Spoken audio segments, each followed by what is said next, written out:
বেড়িবাঁধ ভেঙে যায়। আর এই আমি না সন্তান ছেলে কিছুই নেই স্যার, সব শেষ। কিছুই বের করতে পারি না, দেহটা নিয়ে আসছে, মেয়ে দুটা নিয়ে শরীরটা নিয়ে আসছে, কিছু নিয়ে আসতে পারি না। আমার তো কিছুই নেই, একটা মাটির ঘর আছে ওইটা পুরো।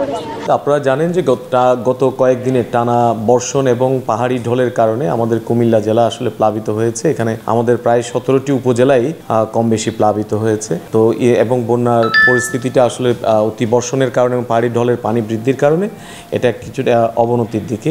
ইতিমধ্যে আমাদের কুমিল্লা জেলায় প্রায় 587টি আশ্রয়কেন্দ্র আমরা খোলা হয়েছে এবং সেখানে ইতিমধ্যে প্রায় 15,000-এর মতো লোকজন তারা ইতিমধ্যে আশ্রয় গ্রহণ করেছেন এবং আমাদের জেলা প্রশাসনের পক্ষ থেকে ইতিমধ্যে প্রায় 170 মেট্রিক টন চাল এবং নগদ 12 লক্ষ টাকা বরাদ্দ প্রদান করা হয়েছে এবং একই সাথে আমাদের জনস্বাস্থ্য প্রকৌশল অধিদপ্তরের পক্ষ থেকেও প্রায় 2 লক্ষাধিক পানি বিশুদ্ধকরণ ট্যাবলেট এবং আমাদের স্বাস্থ্য বিভাগের পক্ষ থেকে প্রায় 1 লক্ষের মতো ওর স্যালাইন এগুলো মজুদ আছে, এখন সকল উপজেলায় পৌঁছে দেওয়া হয়েছে এবং আমাদের সকল উপজেলার মধ্যে আমাদের উপজেলা নির্বাহী অফিসাররা সহ আমাদের যারা জনপ্রতিনিধি যারা আছেন এবং বিভিন্ন দপ্তরের লোকজন সকলেই মিলে এখন কাজ করছেন আমাদের বিশেষ করে আশ্রয়কেন্দ্রের লোকজনদেরকে পৌঁছে দেওয়ার জন্য এবং সকল উপজেলায় এবং পৌরসভা এবং সিটি কর্পোরেশনের ওয়ার্ডে মাইকিং করা হচ্ছে যাতে জনগণকে নিরাপদ আশ্রয়ে যাতে তারা আমাদের আশ্রয় কেন্দ্রগুলোতে তারা চলে আসেন।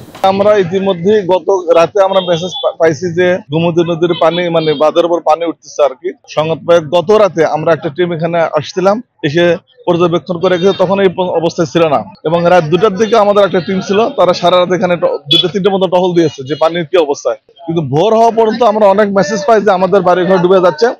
তখন আমাদের রেস্কিউ সরঞ্জাম আছে, যেমন বয়া, রশি, এগুলো নিয়ে এসে লোকজনদেরকে যারা ঘরের ভেতরে আটকা আছে তাদেরকে আমরা রেস্কিউ করলাম, তাদের মালামাল রেস্কিউ করছি। অনেক জীবজন্তু মুরগি টুরগি যেগুলো আছে সেগুলো আমাদের বয়স সহ আমাদের লোকজন দিয়ে আমরা রেস্কিউ করতেছি আর কি। মানে এই পরিস্থিতি যতদিন আছে আমরা আমাদের মহাপরিচালক নির্দেশনা অনুযায়ী আমরা এই কাজ অব্যাহত রাখবো আর কি।